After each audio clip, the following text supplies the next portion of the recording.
بسم اللہ الرحمن الرحیم۔ والسماء والطارق، قسم ہے آسمان کی اور اندھیرے میں نظر آنے والے کی۔ وما ادراک ما الطارق، اور آپ کیا سمجھے کہ اندھیرے میں نظر آنے والا کیا ہے؟ النجم الثاقب، وہ ستارہ ہے بہت روشن۔ یہاں دو قسمیں بیان ہوئی، ایک آسمان کی اور دوسری ستاروں کی۔ آسمان کی قسم، دعوت فکر دی جا رہی ہے کہ آسمان کی قسم۔ کبھی ہم غور کریں کہ یہ آسمان کیا ہے۔ ہم تو اس کرۂ زمین پر ہیں، اور پھر اس کے بعد فضا ہے، پھر خلا ہے، پھر ایک دنیا ہے، ایک جہان ہے۔ ستارے، سیارے، کہکشائیں، یہ گیلیکسیز، ایک الگ جہان ہے پورا۔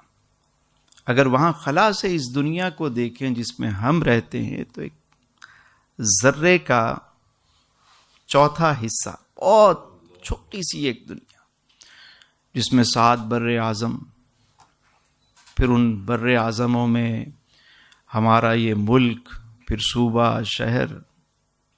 ہم کتنا اس کو بڑا سمجھتے ہیں، لیکن وہ جہان کیا ہے، اس کی دعوت فکر دی جا رہی ہے۔ اب تک تو سائنسدان جو پہنچے ہیں، وہ تو 1% بھی جو ہے وہ دریافت ابھی تک، وہ بھی انہیں یقین نہیں ہے کہ اتنا دریافت کر پائے ہیں کہ کتنا بڑا جہان۔ یہ 7 آسمان، ہمیں تو ایک آسمان نظر آتا ہے، یہ بغیر ستونوں کے، بغیر کسی سہارے کے۔ مطلب ہم ایک گھر بھی یہ بناتے ہیں تو کتنے پلر ہیں اس میں، کتنے ستون ہیں۔ وہ آسمان کتنا بڑا ہے جو ہمارے سروں پر ہے۔ پھر کتنے سیارے ہیں جو اپنے اپنے مدار میں چل رہے ہیں۔ یہ زمین جس میں ہم رہتے ہیں، سائنس یہ بتاتی ہے کہ یہ جو اس کی رفتار ہے، جس رفتار سے یہ گھوم رہی ہے، وہ 1670 کلومیٹر پر گھنٹہ ہے۔ جہاں پہ ہم بیٹھے ہوئے ہیں، یہ چائے پی رہے ہیں، کافی پئیں گے، کھانا کھائیں گے، آرام سے بیٹھے ہوئے، ہمیں فیل ہی نہیں ہو رہا۔ اور یہ زمین صرف 1 سیکنڈ کے لیے اگر رک جائے نا، سب کچھ ختم ہو جائے۔ مطلب ایک گاڑی ہم چلاتے ہیں روڈ پر، وہ کیا اسپیڈ ہوتی ہے؟ 100، 120، 140 کی اسپیڈ۔ اگر وہ بریک اچانک کوئی مار دے تو کام ہو جاتا۔ تو یہ 1670 کلومیٹر کی رفتار سے زمین گھوم رہی ہے۔ کیا نظام ہے! کبھی غور کرے بندہ اس جہان کے بارے میں۔ اور میں قربان جاؤں اپنے سونے رب پر کہ وہ ادنا جنتی جو سب سے آخر میں داخل جنت ہوگا، اس کے بارے میں فرمایا کہ اس دنیا سے 10 گنا بڑی جگہ اسے دی جائے گی جنت۔ تو اس کی کائنات کتنی بڑی، اور وہ عالمین کا رب ہے۔ ہم یہاں چھوٹی چھوٹی 1-1 انچ کی جگہ پر کٹ مرتے ہیں، لڑ مرتے ہیں، ختم ہو جاتے۔ خالق نے اپنے بندوں کے لیے کیسا جہان رکھا ہے، کیسی نعمتیں رکھی۔ اور ہمیں نہیں پتا کہ یہ جو ہم آسمان دیکھ رہے ہیں، یہ کتنا کرسٹل ہے کہ اس کے اوپر بھی آسمان ہے۔ جو سیارے، جو ستارے ہمیں نظر آ رہے ہیں، ضروری نہیں کہ اسی آسمان کے نیچے ہوں، ہو سکتا ہے وہ دوسرے آسمان پر ہوں۔ اس کے اذن کے بغیر تو کوئی جا نہیں سکتا۔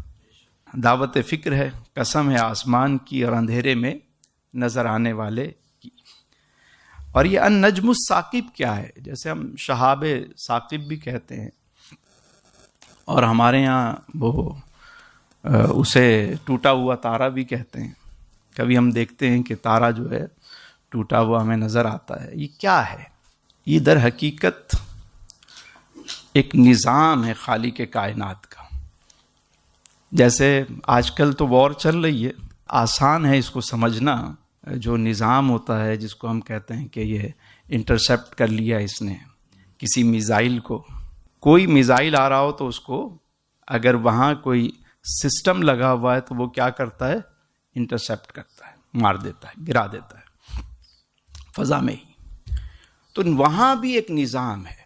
پہلے قرآن کریم نے یہ بات بتائی، اب سائنس اس کی اپنی توجیحات بیان کرتی ہے، لیکن قرآن کریم نے جو بات ارشاد فرمائی کہ آقا کریم علیہ السلام کی ولادت سے پہلے شیاطین آسمانوں کی طرف جاتے تھے، اوپر بلند ہوتے، اور وہاں جا کر وہ خبریں سنتے تھے اور آ کر کاہنوں کو بتاتے، اور وہ اس کے اندر ظاہر شیاطین ہے تو وہ کوئی صحیح 100% خبر تو لا کے نہیں دیں گے، وہ اپنی بھی اس میں ملا جلا کے بتا دیتے، اور کاہن جو ہے وہ لوگوں کو وہ خبریں بتاتے۔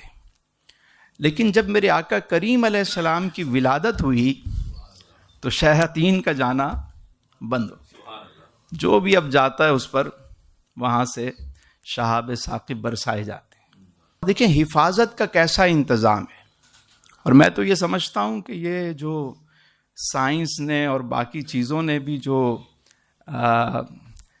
حفاظت کے لیے میزائل اور انٹرسیپٹ کرنے والے جو یہ جو ڈوم بنائے ہیں، یہ بھی وہیں سے لیے انہوں نے کہ بھئی کیسے حفاظت کی جاتی ہے۔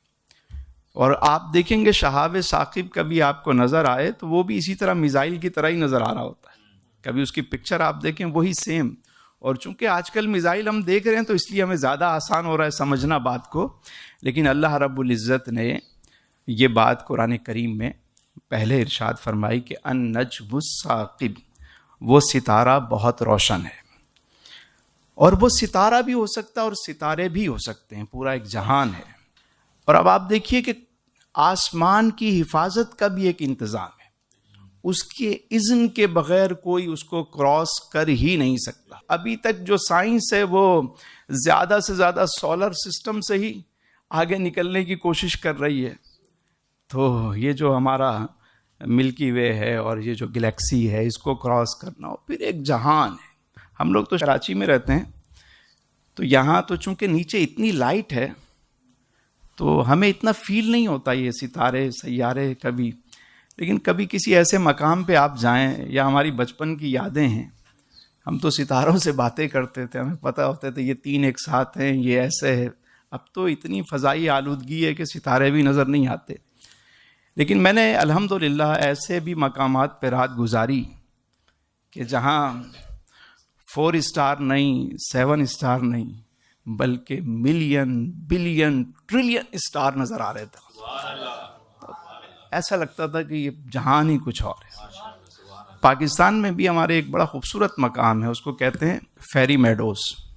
اگر کبھی اس بلند مقام پہ رات گزارنے کا کسی کو موقع ملے، ایسا لگتا ہے جیسے یہ ستارے یوں رکھے ہوئے ہیں۔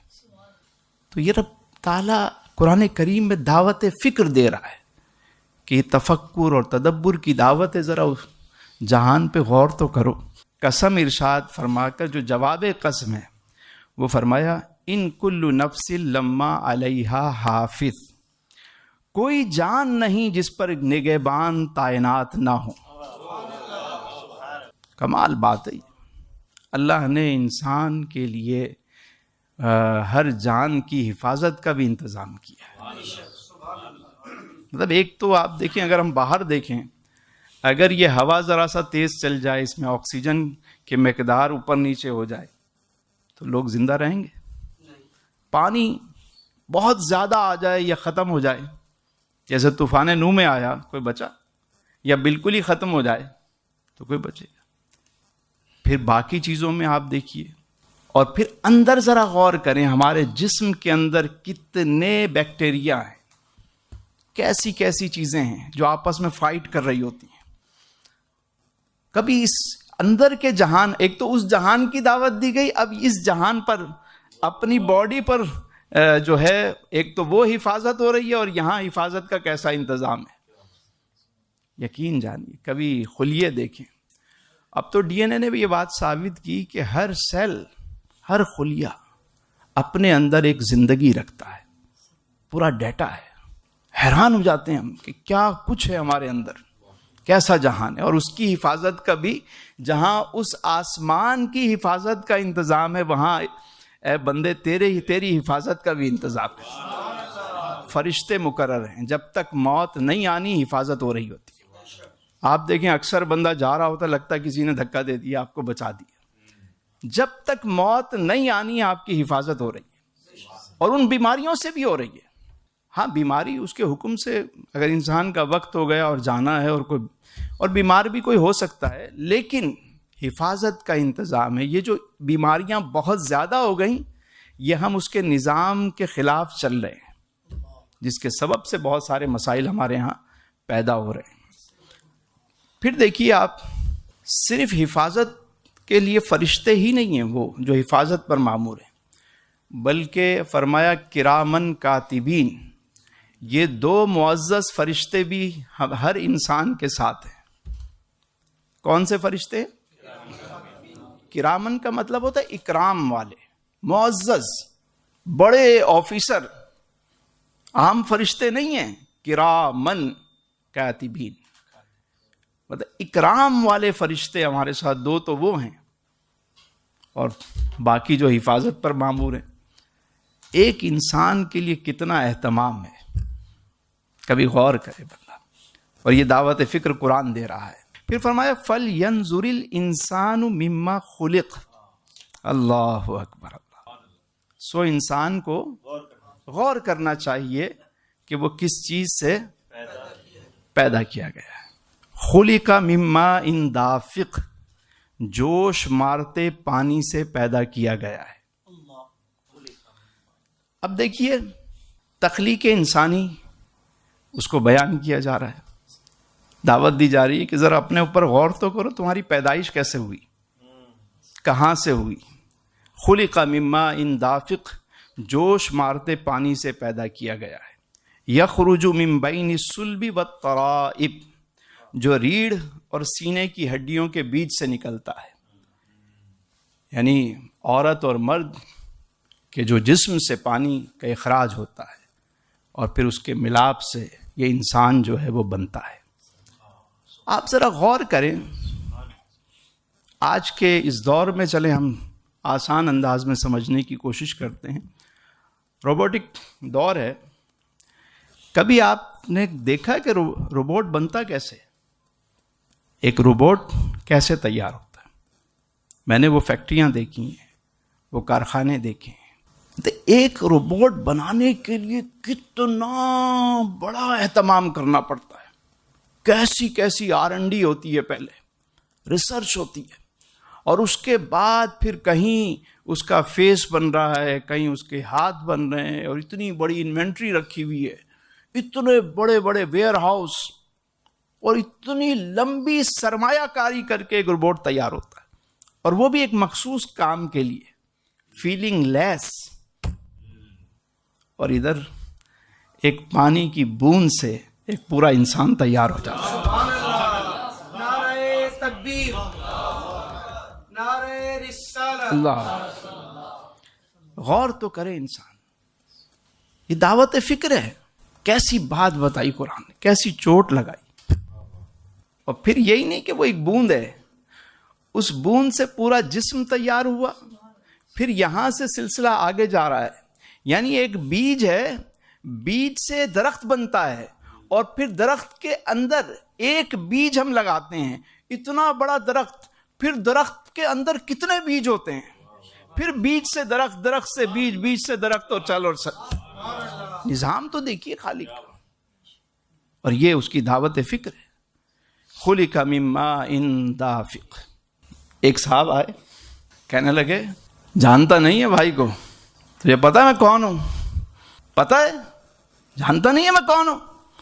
تو بابا جی بیٹھے ہوئے تھے، کہنے لگے ہاں تجھے جانتے ہیں، جانتے ہیں.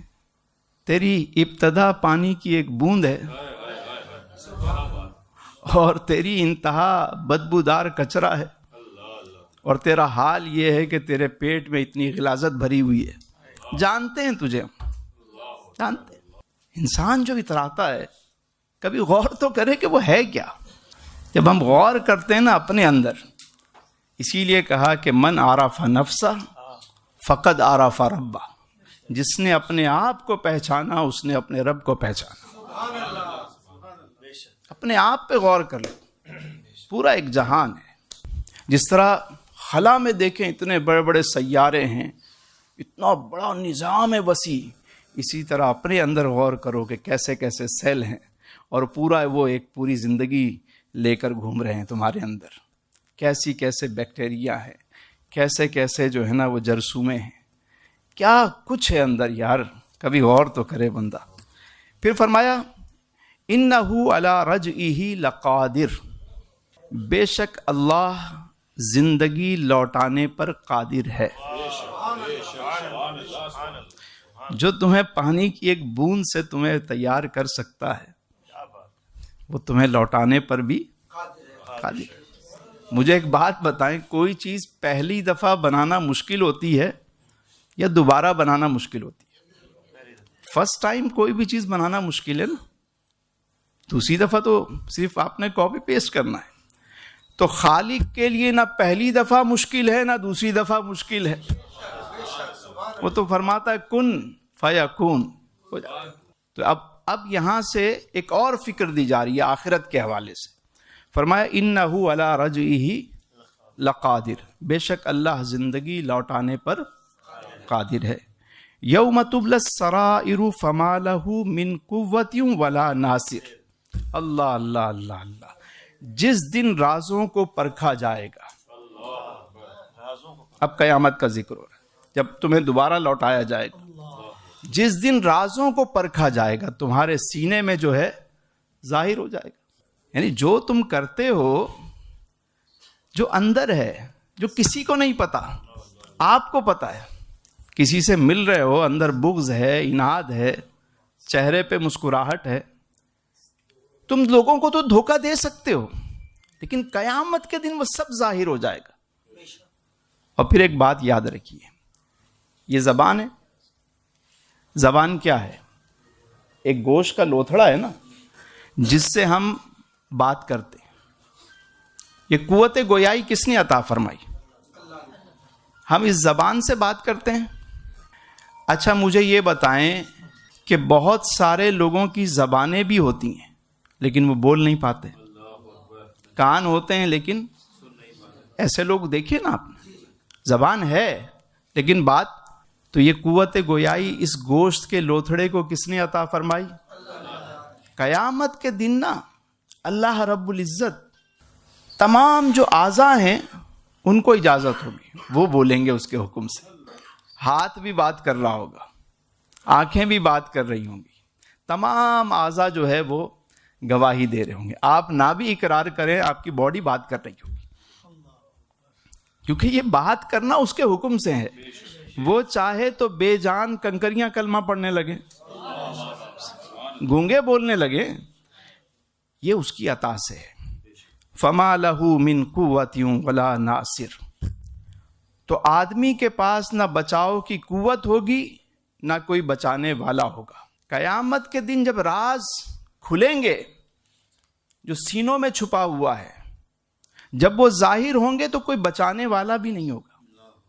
یہاں تو جج بھی خرید لیتے ہیں, وکیل بھی خرید لیتے ہیں, یہاں تو سب کچھ ہو جاتا. دباؤ دھونس دھمکی سے سارے کام لوگ کرا لیتے. ہیرا پھیری بھی کوئی دیکھ نہیں رہا, ٹھیک ہے کر لو. فرمایا فما لہ من قوت ولا ناصر. تو آدمی کے پاس نہ بچاؤ کی قوت ہوگی اور نہ کوئی بچانے والا ہوگا. ایسا نہیں کہ وہاں لوگ نہیں ہوں گے, اس کا پورا عملہ ہوگا, پروٹوکول کے جو آفیسر ہیں, جو اسٹاف ہے وہ سارا ہوگا, بھائی دوست یار سارے کھڑے ہوئے ہوں گے, لیکن کوئی اس کے حکم کے بغیر نہ کوئی قوت ہوگی نہ کوئی بچانے والا ہوگا. اس لیے پاک وہ ہے جس کی تنہائی پاک ہے. پاک کون ہے؟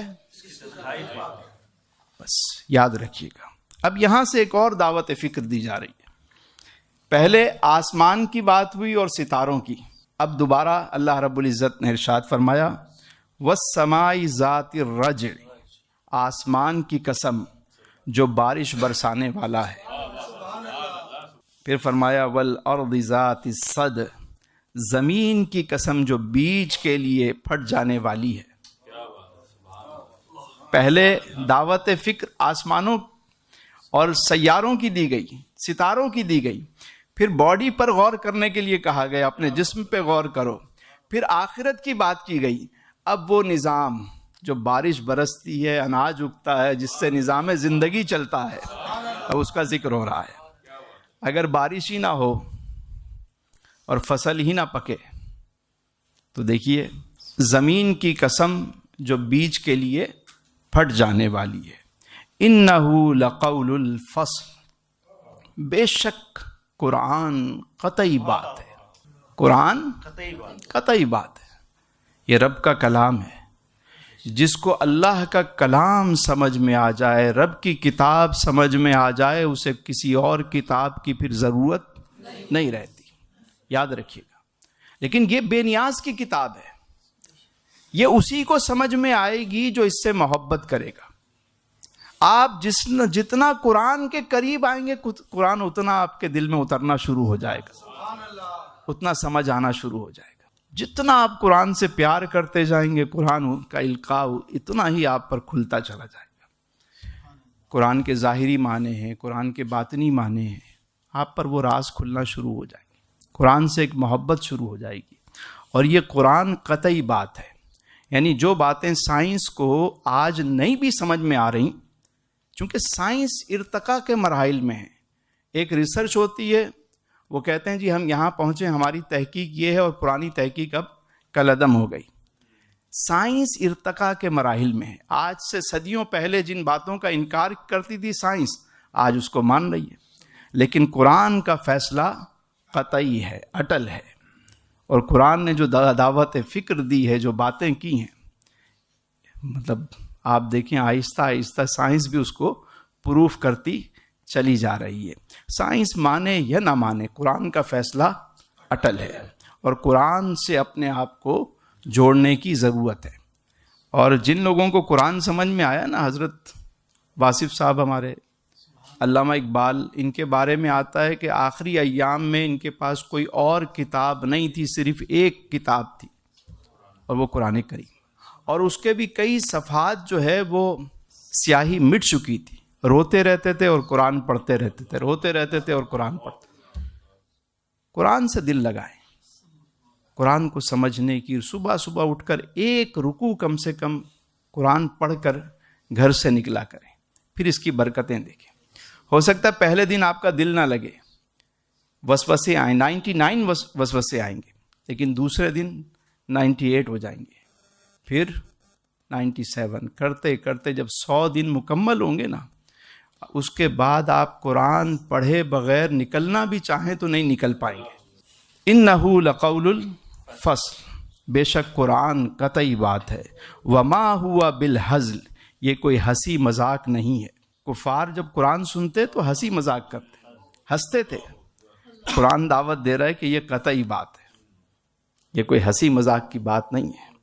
اِنَّهُمْ يَكِيدُونَ كَيْدًا، بے شک وہ آپ کے مخالف تدبیریں کر رہے ہیں۔